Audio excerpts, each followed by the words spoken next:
live look outside right now. Clear right now, but a winter storm warning is ahead. What you need to know when you wake up. A Downers Grove mother laid to rest today as her accused killer faces a judge. More chilling details of the case coming out.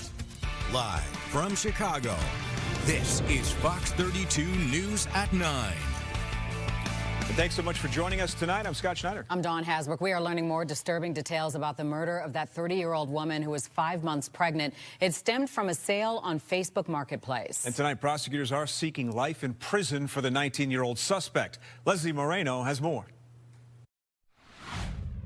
At a news conference this morning, the DuPage County State's attorney called it a horrific act of violence beyond comprehension. It's unconscionable, an unconscionable level of violence that we have observed in this case. Prosecutors say 19-year-old Nita Sravukas stabbed 30-year-old Eliza Morales with a screwdriver, then set her on fire.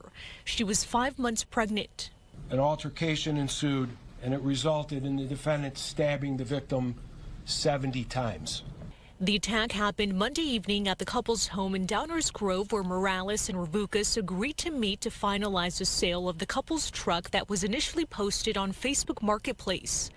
According to police, Sravukas was angry about the condition of the truck and attacked the mother. As a police chief, this is the worst call that you can get. And, immediately once we started determining the circumstances that were involved here, we knew that our top priority was to solve this case. Investigators say the fire was intentionally set after the stabbing to hide the evidence.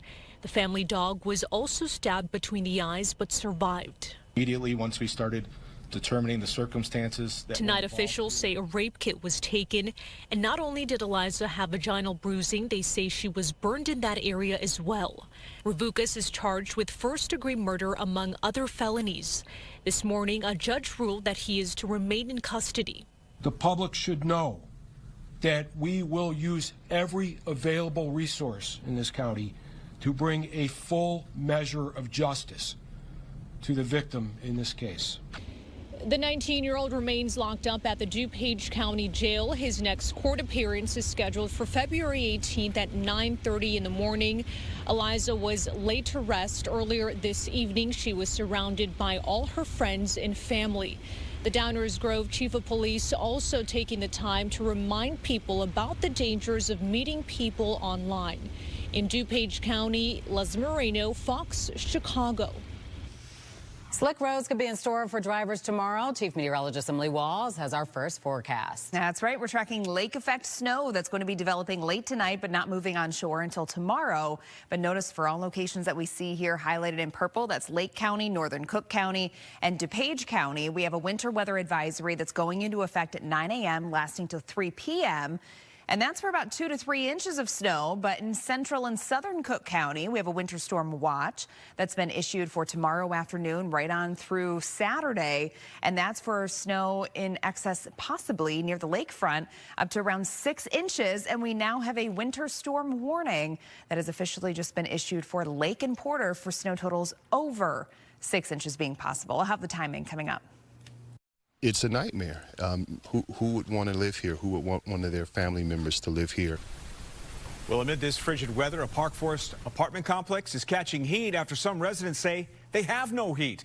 And it's not the first time tenants have reported issues. The village has even gone as far as to condemn one of those buildings. Casey Cronus is following up on the residents' pleas for help. Last summer, residents went weeks without air conditioning in the sweltering heat. Now, some say they are facing unsafe conditions again, only this time in a different season. In Illinois, residential properties must provide adequate heat beginning October 1st through May 31st. But some Autumn Ridge residents say they are dealing with unbearable temperatures in their own units. One man claims he hasn't had heat all winter, even alleging his dog died because of it. Received a call from the gentleman that lost his service pet, but this is just one of the many. I've had multiple calls throughout the week. It's one thing to go without air conditions in the summer. You can almost deal with that, but in the wintertime, it's unbearable. Only heat that I've had is what I've tried to provide myself from the stove and buying heaters but I can't even plug the heaters up because the electrical is so much of a fire hazard. The Village of Park Forest confirms they are aware that multiple tenants have complained about the lack of heat. Village officials even telling us one of the complex's main buildings was condemned last Friday for failing to provide heat. They say they ordered the property owner to move those residents into hotels. So far, tenants from at least 17 units have been relocated. The apartment complex has not provided an official statement, but confirms they have been putting residents who are without heat into other accommodations. They shouldn't have to live like this. In a complex that receives federal funding, this is supposed to be, you know, a place where it's affordable and in living conditions. That's why I haven't been giving them the rent money, because the money that I have had, I used, you know, for hotels and Airbnbs because it's so cold. Even if they owe money in rent, there is a process that has to take place. The Village is also sharing that because of the ongoing issues at the complex stemming from last summer, they have been trying to force the sale of Autumn Ridge to a new owner and are hopeful that sale will go through in the next month. Reporting in Park Forest, Casey Cronus, Fox Chicago. Early indications a gas leak is behind the cause of a house explosion in Oswego. It happened along Fox Chase Drive. NICOR is on site doing a preliminary investigation. No word yet on injuries. Meanwhile, an investigation underway tonight into a fire in Joliet. Sky Fox flew over this scene. This is Southeastern Avenue, and you could see a lot of smoke, not a lot of flames at this point. We're working to learn whether there were any injuries. Class will be back in session tomorrow for some schools in Dixmoor. Crews repaired a water main break today. The two schools impacted, Rosa L. Parks Middle School and Martin Luther King Elementary School. Sky Fox showed crews working on the water main break near 146 and Sealy Avenue earlier today. The town just underwent a massive 2024 infrastructure improvement project hoping to solve the problem. 20 years. That is the sentence for the former Illinois Sheriff's deputy who pulled the trigger in the deadly shooting of Sonia Massey. 31-year-old Sean Grayson, convicted of killing her in October. He did apologize during sentencing, saying he wished he could bring her back and spare her family the pain. In July of 2024, Massey called 911 for help. Body camera footage showing Massey moving a pot off the stove. The situation then escalated. Grayson shot her. A hearing set for March 6th for an appeal. The case sparked outrage, a $10 million settlement, and reforms in police training and hiring transparency. Governor Pritzker releasing a statement via social media about the case. He says in part, Sonia Massey will not be forgotten. Nothing we ever say or do will bring her back. But today's decision is a step toward change and justice. New tonight, a man is facing charges accused of sexual abuse involving a child. The Village of Orland Park says 43-year-old Brett Smith advertised his private tutoring services on social media. The investigation began after parents hired a tutor who identified himself as B.J. McCulloch, but the payment request appeared as Brett Smith. Smith faces a felony charge. He's due in court tomorrow for his first appearance. Former Mayor Rahm Emanuel ordered to testify in a civil case related to a police raid. Court documents show Chicago police raided a family's home in the back of the yards on August of 18. Inside was Ebony Tate, her mother, and 4 children. The suit says SWAT officers executed a warrant at the wrong apartment, holding assault rifles at close range toward the children and forcing the children's grandmother to stand outside without pants on and Tate to leave not fully dressed. The family is suing the city of Chicago and the police officers involved. Attorneys want to talk to former Mayor Emanuel as he was mayor at the time. The subpoena calls for him to be at Dirksen Federal Courthouse February 3rd at 9 a.m. The civil trial is set to start the day before. As we take a live look at the U.S. Capitol, big news out of Washington tonight. Democrats in the White House averting a government shutdown. Voting on the spending bill begins tomorrow for lawmakers. Now, this deal includes temporary funding for the Department of Homeland Security. Negotiations include restrictions for immigration enforcement. In a post to Truth Social, President Trump says he's pleased lawmakers avoided a shutdown by coming together for the deal. A legendary actor making a journey to the Windy City tonight. What Sir Ian McKellen is doing in town. Live better, vote more. All you need.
For weeks now, our viewers in Northwest Indiana have been reaching out to us about their high NIPSCO bills. It's reached a point where there are 2 scheduled protests outside of NIPSCO offices next week in Hammond and Maryville. There's a new report out that says your utility bills have become the fastest driver of inflation. Brett Bagansky shows you why the authors of that research say it's going to take you at home to change it. You've heard from Lucas Gallup.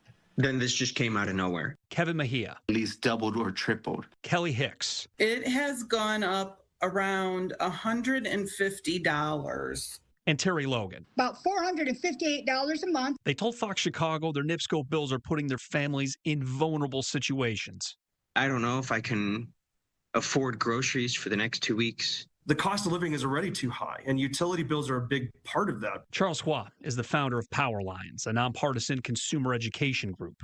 What's remarkable is that in this moment, electricity and gas are the 2 fastest drivers of inflation. Is it simple corporate greed? What is it? Well, it's important to note that utility companies like NIPSCO, they're for-profit private companies with shareholders on Wall Street. Power Lines' new report found last year alone, utility companies requested nearly $31 billion in rate increases. We've spent a lot of money already building, and we're not using efficiently. The reason why we're not using it efficiently is because we don't have the right incentive structure in place where utility companies, they don't make a profit when they make the grid more efficient. It needs to get approval from their regulator, which is called a Public Service Commission or Public Utilities Commission. In Illinois and Indiana, the governor picks who makes up those commissions. Do you find that these regulatory bodies rubber stamp these rate approvals? The majority of the requested amount typically gets approved. It's so difficult to navigate. Then that creates a situation where consumers aren't actually part of the decision-making process in a meaningful way. Which has led to frustration in Northwest Indiana, as some plan to protest outside of NIPSCO offices next week. Contact their state legislators, contact their regulators, contact their governors. The alternative is, frankly, a route that we don't want, which is that utility rates continue to skyrocket and there's grid power outages and your bills are so high, so you're paying more for, a less reliable product. Brett Bagansky, Fox Chicago.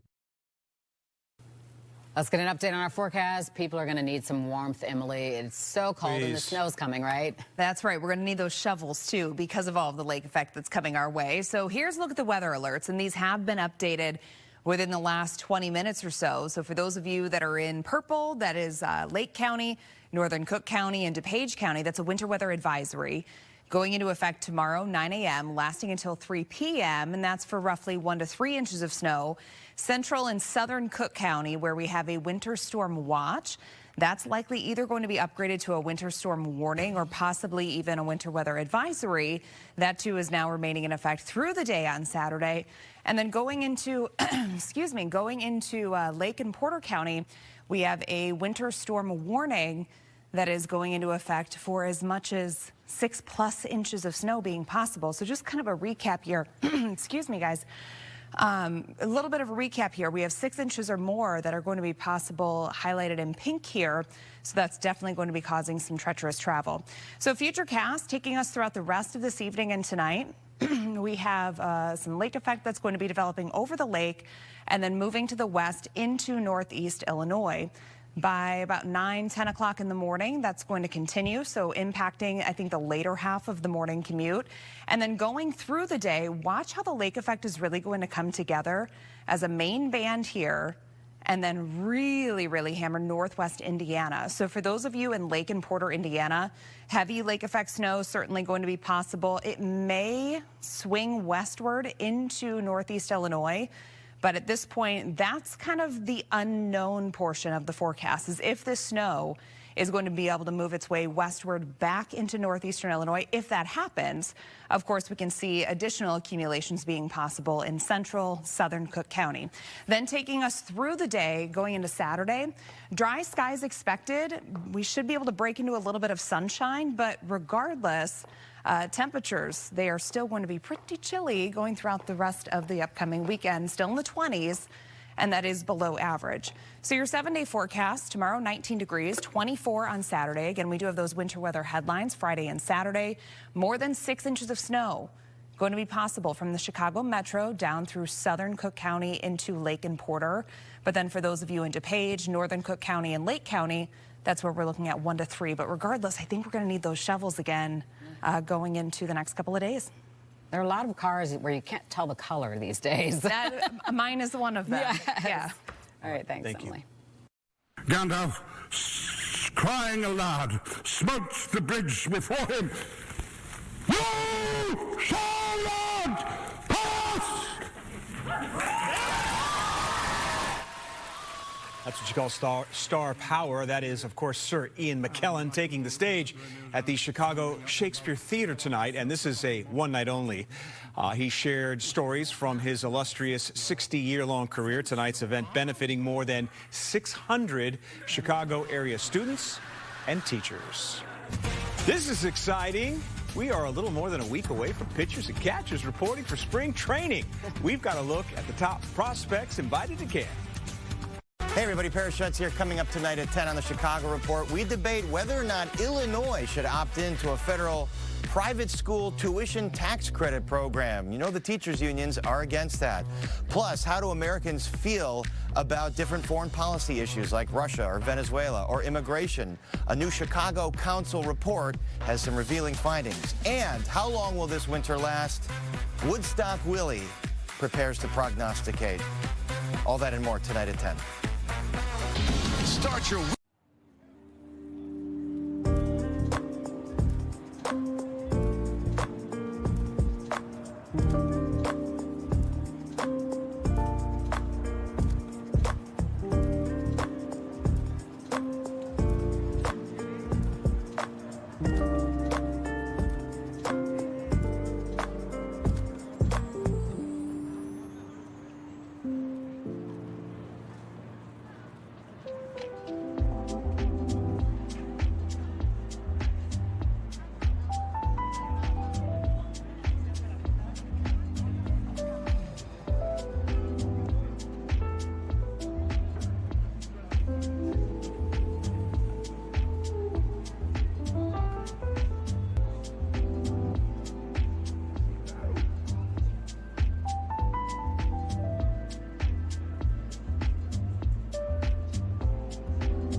We are following breaking news involving the front office of the Chicago Bears. There are reports tonight that the Atlanta Falcons are hiring Bears assistant GM Ian Cunningham to become their general manager. Now, he's been the Bears assistant since 2022.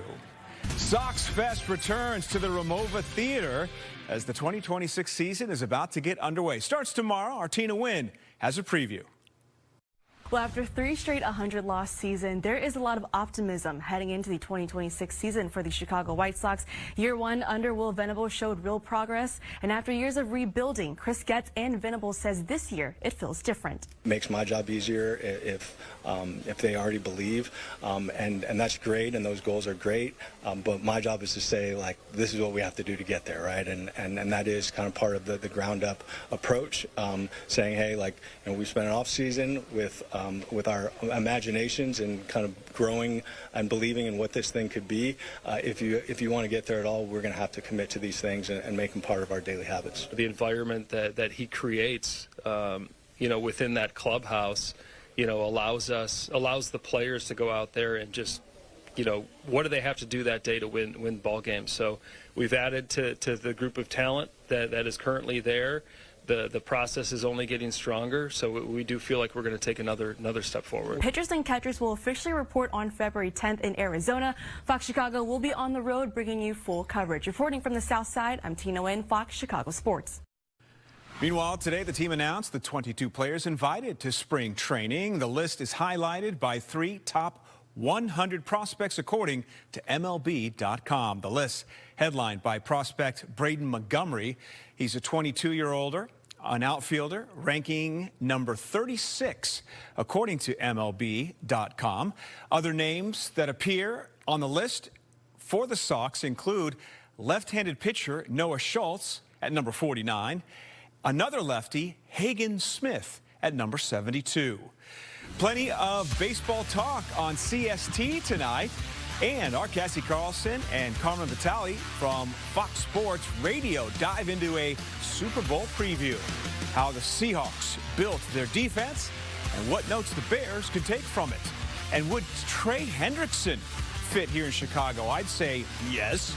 Plus, we visit with Loyola Basketball's Miles Rubin, who put his name in the Ramblers record book. That's at 9:30, right after we're done here. Geno Smith awaits the snap. Bears come with the pressure. Clean pocket, though. Throws, and it's Byard! Steps in front of the throat of Jacoby Myers. Yeah, Kevin Byard had a pretty good year, didn't he? That's one of his 7 picks this year. The team just named him their Defensive Player of the Year. His 7 interceptions led the NFL this past season. He is, though, a pending free agent for the team. Congratulations to former Chicago Blackhawk Patrick Kane. Tonight, the Detroit Red Wings forward became the highest-scoring U.S.-born player in NHL history. He sits alone at the top now as he recorded his 1,375th point on an assist. Well, an exciting update about the polar bears at the Brookfield Zoo, Chicago. The big milestone, their newest polar bear, Amelia Gray, just passed. Stream Fox 32 News on your smart TV.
Trending right now, an exciting update from the Brookfield Zoo Chicago about their polar bears.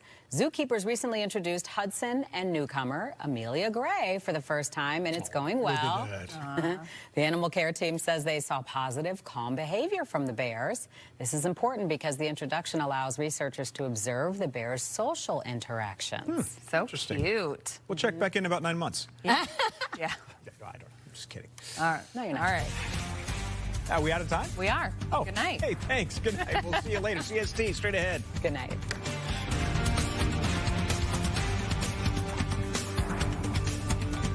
Live better.